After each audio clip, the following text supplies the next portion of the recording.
বাঙালিরা কিভাবে student visa নিয়ে এখানে আসতে পারে বা স্কলারশিপের কোনো সিস্টেম আছে কিনা এই বিষয়ে একটু জানতে চাচ্ছিলাম যে কোন কোন সাবজেক্ট নিয়ে এখানে বাঙালিরা পড়াশোনা করতে পারবে চীন দেশে।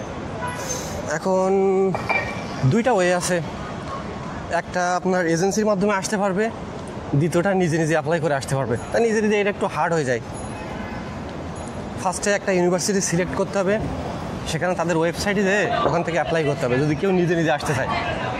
আর কেউ যদি এজেন্সির মাধ্যমে আসতে চায় তখন এজেন্সির সব ডকুমেন্টস দিলে ওরা এটা হ্যান্ডেল করবে আর কি। তবে এজেন্সি অনেক সময় গেছে মিথ্যা কথা বলে, আপনাকে যেটা বলবে তা 99% মিথ্যা, এরকম ধরে নিতে হবে। এখন সেটা তো কেউ যদি আসতে চায় জানাতে, তার তো নিজের দায়িত্বে এটা ফাইন্ড আউট করতে হবে কোনটা রিয়েল এজেন্সি, কোথায় গেলে আসলে এসে তারা সঠিকভাবে কাজ করে দিবে, এটা তার উপরেই নির্ভর করে। এখন স্কলারশিপের সিস্টেমটা কি, যে বাঙালিরা কি ফুল ফ্রি স্কলারশিপ পায় বা ডর্ম ফি মানে থাকা খাওয়ার খরচ এগুলো নিয়ে একটু বিষয় যদি বলতে। এখন কেউ যদি ব্যাচেলারে আসতে চায়, ব্যাচেলারে আসলে স্কলারশিপ পাওয়াটা খুবই হার্ড। আর আছে ক্যাটাগরি আছে, এটা ডিপেন্ড করে রেজাল্টের উপরে। কেউ যদি ভালো রেজাল্ট করে ওখানে ক্যাটাগরি আছে, first category, second category, third category, ওর ভিতরে থাকলে তখন স্কলারশিপ পায়। তারপরে এটা গেল ব্যাচেলারে। আর কেউ মাস্টার্সে যদি আসতে চায় তখন মাস্টার্সে স্কলারশিপ আছে আর কি। কারো রেজাল্ট যদি ভালো থাকে তখন সে স্কলারশিপের জন্য অ্যাপ্লাই করতে পারবে। পিএইচডিতেও আছে। আর কেউ যদি সিএসসি স্কলারশিপ পেয়ে যায় তখন হচ্ছে মাস্টার্সে 3000 আর পিএইচডিতে 3500 RMB সিএসসি স্কলারশিপ যদি কেউ পায়। এর জন্য করে প্রতি মাসে দিবে। হ্যাঁ, এর জন্য এটা অনেক টাকা, বাংলাদেশ টাকা। কিন্তু এর জন্য তাকে অনেক ডকুমেন্ট শো করতে হবে, যেমন এমনকি IELTS প্লাস HSK 4 এগুলা শো করা লাগবে আর কি। মানে সিএসসি পড়ার জন্য, সিএসসি স্কলারশিপ পাওয়ার জন্য HSK না থাকলে পাবে না এরকম। HSK প্লাস IELTS থাকা লাগবে আর কি। IELTS না থাকলে হবে না, অপশনাল এগুলো। আর মানে কি কি সাবজেক্টে পড়াশোনা করতে পারবে যারা ব্যাচেলার আসবে? সাবজেক্ট তো অনেকগুলোই আছে। এখন বাংলাদেশ থেকে যারা বেশিরভাগ আসে মেকানিক্যাল, মেকাট্রনিক্স, কম্পিউটার ইঞ্জিনিয়ারিং, তারপরে BBA, এগুলোতেই, হ্যাঁ ব্যাচেলার এগুলোতেই বেশি আসে। এগুলোই করতে পারবে। আর এগুলো করার পরে কি এখানে চাকরি বাকরি পাবে কিনা তারা? হ্যাঁ, চাকরি বাকরি অবশ্যই পাবে। যারা চায়না থেকে পড়াশোনা করবে তারা চাকরি বাকরি অবশ্যই পাবে। যারা এখান থেকে পড়াশোনা করবে তারা অবশ্যই চাকরি বাকরি এখানে পাবে, তাই তো? এখন এই পাশের দিকে আসো, দেখেন আমরা শেনজেন শহরে এখানে যারা চাকরি বাকরি বলে কি ধরনের চাকরি বাকরি পেতে পারে এখানে যদি কাজ? চাকরি বাকরি চায়নাতে কোম্পানির চাকরি বেশি। ফরেনারদের জন্য খুবই লিমিটেড জব চায়নাতে। কোম্পানি ম্যানুফ্যাকচার কোম্পানি আছে, প্লাস ট্রেডিং কোম্পানি আছে। এইগুলো প্রোডাক্টের তো অভাব নেই, বিভিন্ন প্রোডাক্ট। মানে আপনি চাকরি বাকরি মানে পড়াশোনা শেষ করার পরে চাকরি বাকরি পাওয়ার সম্ভাবনা আছে?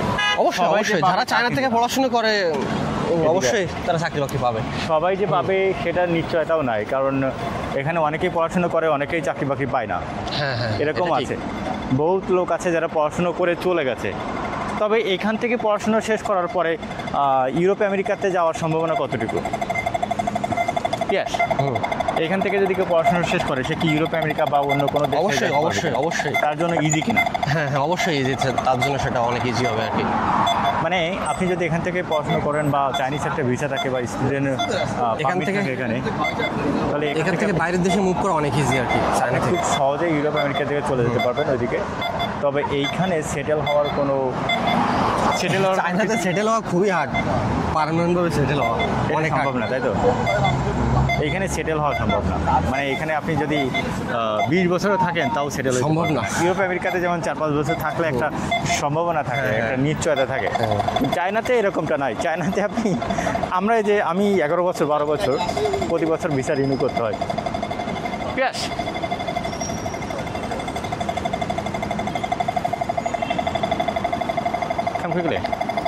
আর পিয়াস, তুমি কত বছর চায়নাতেই? আমি প্রায় 7 বছরের বেশি চায়নাতে। 7 বছরে তুমি ভিসা রিনিউ করতে হয় কিভাবে? প্রতি বছর রিনিউ করা লাগে। প্রতি বছর ভিসা রিনিউ করতে হয়। মানে আপনি উনি 7 বছর, আমি 12 বছরের মতো প্রায়, কিন্তু আমাদের ভিসা রিনিউ করতে হয়। কোনো গ্যারান্টি নাই এখানে। কোনো আপনি যে স্থায়ীভাবে বসবাস করবেন এইটা চায়নাতে সম্ভব না। অন্য দেশে হইলে সম্ভব হইতো, কিন্তু চায়নাতে এটা সম্ভব না। বুঝতে পারছেন? চায়নাতে আসলে ফরেনারদের জন্য রুলস রেগুলেশন অনেক। এদিকে যাবো? এদিকেও যাওয়া যায়, এদিকে যেতে পারি। ফরেনারদের জন্য কোনো সুযোগ সুবিধা এখানে নাই। জাস্ট ফরেনারদের জন্য আপনি আসবেন, কাজ করবেন, কাজ করে চলে যাবেন। আপনাকে চাইনিজ কোম্পানি যখন মনে করবে যে আর কাজ করার মতো না বা নিবে না, তখন আপনি চলে যেতে পারবেন। বুঝতে পারছেন? আর পিয়া সেখানে থাকা খাওয়ার খরচটা কেমন যারা স্টুডেন্ট লাইফে থাকে? স্টুডেন্ট লাইফে তো ফার্স্টে যখন টিউশন ফি পে করতে হয়, ভিসার আগে এগুলো পে করা লাগবে, টিউশন ফি, ডরমিটরি ফি, তখন এগুলো পে করে দেওয়া লাগবে। তা থাকার এটা আনুমানিক কেমন খরচ হয় থাকা এটা খাওয়া? 5,000 আর্মের মতো তো লাগবে এক বছরে, প্রায় 1 লাখ টাকার মতো তো খরচ হবেই। ডরমিটরি ফি? হ্যাঁ, ডরমিটরি আর ফি। যদি বাইরে থাকে তাহলে বাসা ভাড়া কেমন যায়? বাইরে থাকলে খরচ বেশি। আনুমানিক কেমন প্রতি মাসে? 10,000 আর্মি ধরে রাখতে হবে প্রতি মাসে? প্রতি মাসে, ওইটাই 10,000 আর্মির মতো। 8 থেকে 10,000 আর্মি ধরে রাখতে হবে এর ভিতরেই। না না, ও প্রতি মাসে? প্রতি মাসে। এটা মান্থলি ডিপেন্ড করে এটা কোথায় আছে, কোন সিটিতে। যদি উন্নত এটা ভালো শহর হয়, গুয়াংজু কিংবা শেনজেন। শেনজেনের মতো থাকে, তখন তো 1,000 আর্মি ধরে রাখা লাগবে অবশ্যই। 1000 আরবি হ্যাঁ। ইউনিভার্সিটির পাশে তো একটু কম হয় অনেক সময় ক্ষেত্রে, তবে 1000-1500 আরবি মতো এটা লাগবে, ধরে বুঝতে রাখতে হবে, পারছেন? 1,000 আর্মি ধরে রাখতে এবার হবে। থাকা খাওয়া- সর্বনিম্ন এটা আর কি বললাম। থাকা খাওয়া খরচ এগুলো কেমন হতে পারে? এখন এগুলো তো ক্যালকুলেট করা খুবই হার্ড হবে, কারণ এটা পুরোপুরি ডিপেন্ড করে যে কোন প্লেসটা। না আনুমানিক একটা, জাস্ট একটা আনুমানিক হিসেবে। এটা আচ্ছা ইসে বললাম, গংজো শহরের কথা বললাম। গুয়াংজু যদি হয়, এটা তো থাকা প্লাস খাওয়া, হ্যাঁ। এটা ইয়ারলি তাই তো? না মান্থলি? মান্থলি হিসাবটা, ইয়ারলির বিষয়টা তো সম্পূর্ণ আলাদা। 3,000 আরএমবি হলে সম্ভব, পসিবল আর কি থাকা খাওয়া। প্রতি মাসে 3000? হ্যাঁ হ্যাঁ, 3,000 আরএমবি হলেও সম্ভব। মানে আপনি যদি সিএসসিতে আসেন, সিএসসিতে আপনার স্কলারশিপ 3000 আসবে, ওই টাকা দিয়ে আপনার থাকা খাওয়া খরচই চলে যাবে। আর ডরমিটরিতে থাকলে আলাদা বিষয়। তবে যদি সিএসসিতে আসেন, পার্ট টাইম জব করতে পারবে। পার্ট টাইম জব করতে পারবে, হ্যাঁ পারবে, কিন্তু জব পাওয়ার সম্ভাবনা খুবই কম।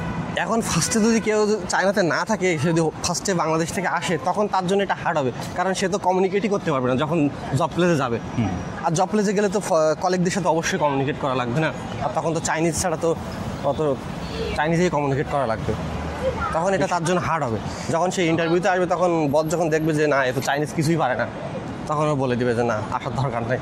মানে আপনি যদি চাইনিজ না পারেন, তাহলে আপনার জন্য চাকরি করা খুবই কষ্টকর হবে এখানে। চায়নাতে খুবই হার্ড, খুবই খুবই না hard। পারলে। আপনি যে ইংরেজি পারলেই আপনি চাকরি করতে পারবেন, বিষয়টা এমন না। আপনাকে চাইনিজও শেনজেন, গুয়াংজু, সাংহাইয়ের মতো জায়গায়ও অনেক জায়গায় চাইনিজ না হলে ফরেনারদের নেয়ই না। আপনাকে একটা চাইনিজে জিনিস বলি, fluent চায়। চায়নার বিষয়গুলো হচ্ছে চাইনিজ বসগুলো শুধুমাত্র চাইনিজে কথা বলতে পারে, ইংরেজিতে কথা বলতে পারে না। এক্স্যাক্টলি। ইংরেজিতে কথা বলতে পারে যারা হচ্ছে খুবই কম। সেক্রেটারি। হ্যাঁ হ্যাঁ, ওই অনেক কলিগ দেখা যায় যারা ফরেন ট্রেড সেলসে আছে, ট্রেড হ্যাঁ, সেলসে মানে লো ওরাই পারে। ক্লাস জব যারা করে, তারাই শুধুমাত্র ইংরেজিতে কথা বলতে পারে। আর চাইনিজ কোনো বস ইংরেজিতে কথা বলতে পারে না, অধিকাংশ সবাই চাইনিজে কথা বলে। বেশ, কোন দিকে যাবা? সামনের দিকে যাওয়া যায় কিংবা এদিকেও যাওয়া চলো যায়। এদিকে যায়। এখন আপনি যদি মনে করেন যে আপনি ভবিষ্যৎ গড়ার জন্য এখানে আসবেন, সেটেল হওয়ার জন্য, তাহলে অবশ্যই ভুল করবেন। তবে আপনি এখানে আসার পরে ইউরোপ, আমেরিকা, অস্ট্রেলিয়াতে চলে যেতে পারবেন খুব সহজে। তো এরকম যদি করতে চান তাহলে খুবই ভালো। কেউ যদি চায়নাতে পার্মানেন্টভাবে সেটেল হওয়ার জন্য আসতে চায়, এটা তার জন্য ভুল সিদ্ধান্ত হবে, সেই এক কথায় ভুল মানে খুবই ভুল সিদ্ধান্ত হবে, চরম আকারের ভুল সিদ্ধান্ত হবে যদি আপনি পার্মানেন্ট থাকার আপনি যদি টেম্পোরারি থাকতে চান, যে এখানে আপনি পড়াশোনা করবেন, পড়াশোনা করে অন্য দেশে মুভ করবেন, তাহলে ঠিক আছে, সমস্যা না। কিংবা আপনার এরকম হইতে পারে যে এখানে কিছুদিন জব করে, কয়েক বছর জব করে আপনি বাংলাদেশে ব্যাক করবেন, এরকম চিন্তা ভাবনা থাকলে সে আসতে পারে অবশ্যই। সেটা কিন্তু পার্মানেন্টভাবে থাকার আসলে সম্ভব নয় এখানে। পার্মানেন্টভাবে যদি থাকার মন মানসিকতা থাকে, তাহলে ইউরোপ, আমেরিকাতে চলে যান, চায়নাতে আইসেন না। চায়নাতে আসলে কোনো কিছুই মানে ছালা আম দুইটাই চলে যাবে আপনার। হ্যাঁ হ্যাঁ, আমও যাবে, ছালাও যাবে। বুঝতে পারছেন? এই হচ্ছে কথা। কারণ আমাদের দেখেন, আমরা 12 বছর থাকি, এরপর প্রতি বছর ভিসা রিনিউ করতে হয়। এবার বস যদি কোনো কারণে বলে যে না, আমাদের ব্যবসা ডিল যাচ্ছে, এখন করতে পারবো না, তার মানে কি চাকরিতে নিবে না, আমাদের আর ভিসা নাই, বা আমাদের নতুন করে আবার কোম্পানি খুঁজতে হবে থাকার জন্য। এবার কোম্পানি যদি খুঁজে না পায়, তাহলে বাংলাদেশে ব্যাক করতে হবে। আর কতদিন ভিসা ক্যান্সেল করার কতদিন পর্যন্ত সময় দেয়? মানে একটা কারো যদি ওয়ার্ক ভিসা থাকে, ওয়ার্ক ভিসা থাকলে যখন সে জব ট্রান্সফার করে অন্য কোম্পানিতে যাবে, তখন ফার্স্টে আসে যে কোম্পানিতে সে ছিল ওইখান থেকে ক্যান্সেল করে তারপরে দেন নতুন করে অ্যাপ্লাই করতে হবে। এখানে সময় পাওয়া যায়, এটা 3 মাসের সময় দেয় আর কি। 3 মাসের? হ্যাঁ, 3 মাসের সময় দেয়, মানে নতুন জব খুঁজে নতুন জবের থেকে অ্যাপ্লাই করার, এটা সমস্যা না। ও 3 মাসের? 3 মাস এনাফ জব খোঁজার জন্য। 3 মাস না, তোমাদের সেনজেনে কত, 10 দিন? না, 3 মাসই দেয়। 3 মাসই দেয়। হ্যাঁ, তাহলে 3 মাস সময় পাবেন। এই 3 মাসের ভিতরে আপনাকে নতুন জব খুঁজে নতুন কোম্পানিতে যুক্ত হতে হবে। আর যদি যুক্ত না হতে পারেন তাহলে বাংলাদেশে ব্যাক করে চলে যেতে হবে। এর চেয়ে কথা এরকমই খুবই। তবে চায়নার থেকে যারা পড়াশোনা করার জন্য আসতে চান, খুবই সহজ। আপনারা পড়াশোনা করতে পারবেন, ল্যাঙ্গুয়েজও করতে পারবেন, বিবিএ করতে পারবেন, ইঞ্জিনিয়ারিং করতে পারবেন, ল্যাঙ্গুয়েজে অনেক খরচ কম, কম্পিউটার সায়েন্সে করতে পারবেন। থাকা খাওয়া পড়াশোনা যদি করতে চান তাহলে পড়াশোনার মতো পড়াশোনা করতে হবে। চায়নার পড়াশোনা হচ্ছে বাংলাদেশের প্রাইমারি স্কুলের মতো। আপনি যদি একদিন স্কুলে না যান, টিচার আপনাকে খোঁজ করবে। অবশ্যই। পরপর 3 দিন না গেলে পুলিশ আপনাকে খোঁজ করবে। হ্যাঁ, ভিসা ক্যান্সেলের ভয় আছে। আবার আপনি যদি ক্লাসে না যান তাহলে আপনাকে ভিসা ভিসা ক্যান্সেলের ক্যান্সেল ভয়, করে এটা- বাংলাদেশে পাঠিয়ে দিবে। আর আপনি যে এখানে ইলিগাল থাকবেন, যে মনে করেন আপনি ভিসা নেবেন না কিন্তু থাকবেন, কোথাও থাকতে পারবেন না, কোথাও বাসা ভাড়া পাবেন না। হ্যাঁ, ইলিগালি থাকা যায় না। বাসা ভাড়া নিতে হলে আপনাকে পুলিশ স্টেশনে গিয়ে পুলিশ registration স্টেশনে করতে হয়। আপনার আইডি কার্ড না থাকলে আপনার মালিক আপনাকে বাসা দিবে না। বুঝতে পারছেন? সুতরাং এখানে এসে যে ইলিগাল হবেন এরকম চিন্তাভাবনা করাও বোকামি। মেইনল্যান্ড চায়নাতে আসলে ইলিগাল থাকাই যায় না। মেইনল্যান্ড হংকংয়ে আপনি হয়তো পারবেন, কিন্তু এখানে হংকংয়ে আছে অনেক ইলিগাল। ইলিগাল কল্পনাই করতে পারবেন না। আপনি স্বপ্নেও দেখতে পারবেন না যে ইলিগাল থাকবেন এখানে। চায়না 2-10 দিন পরে ঠিকই খুঁজে বের করবে পুলিশ। এতটা নিরাপদ। আপনি দেখেন চারপাশে ক্যামেরা, ওইদিকে দেখেন এই পাশে ওই পাশে চারপাশে ক্যামেরা সেট করা। আপনি যেখানে যাচ্ছেন আপনার ছবি তুলে স্ক্যান হয়ে যাচ্ছে। আপনি মনে করেন কি হারাই গেলেন, ওরা ওই ক্যামেরা স্ক্যান করে সাথে সাথে এই ক্যামেরা বলে দিবে যে আমি ওই মুখে দেখছি এইখানে। মানে ফেস স্ক্যানের মতো ইন্টেলিজেন্ট। বুঝতে পারছেন? এই যে আমরা চায়নার শহরে, তো তারপরেও যদি আপনাদের কোনো তথ্য জানার থাকে বা জানতে চান তাহলে আমাদের সাথে যোগাযোগ করতে পারেন আমাদের ফেসবুক পেজে, দি ট্রাভেলার ফেসবুক পেজ, এবং আমাদের ইউটিউবে কমেন্ট করতে পারেন। ইনশাআল্লাহ আমরা উত্তর দিব। আর যারা ব্যবসা করতে চান, চাইনিজ প্রোডাক্ট কিনতে চান বা যে কোনো ধরনের সহযোগিতা চান চায়না থেকে, আমাদের সঙ্গে যোগাযোগ করতে পারেন। আমি নাইম মেহরাব, আমি পিয়াস দাদা, যে কোনোভাবে যোগাযোগ করলে ইনশাআল্লাহ আমরা ফ্রিতে আপনাদেরকে সহযোগিতা করব। ফ্রিতে ইনশাআল্লাহ সহযোগিতা করব। তো চায়নাতে আসার আগে অবশ্যই কমপক্ষে ইউটিউব ঘাটুন, ফেসবুক ঘাটুন, যারা চায়নাতে থাকে তাদের সাথে কথা বলুন, কথা বলে একটু বুঝে তারপরে আসুন। জেনে শুনে আসা উচিত। এজেন্সির সাথে কথা বলে এজেন্সি আপনাকে মিষ্টি মিষ্টি কথা বলবে, সেই ওরা পাবে পরে যদি বেশিরভাগ সময় আসেন ভুল তথ্য দেয় আর কি। তাহলে আপনি এজেন্সি সবসময় ভুল তথ্য সবসময় দেয়। ভুল তথ্য দেয়। সুতরাং আপনি ইউটিউব ঘাটেন, ফেসবুক ঘাটেন, যারা চায়নাতে থাকে তাদের সাথে কথা বলেন, কথা বলে বোঝেন, তারপরে একটা সিদ্ধান্ত নেন। এজেন্সির পামে পড়ে আইসেন না। ভালো থাকবেন। আল্লাহ হাফেজ। ওকে, আল্লাহ হাফেজ।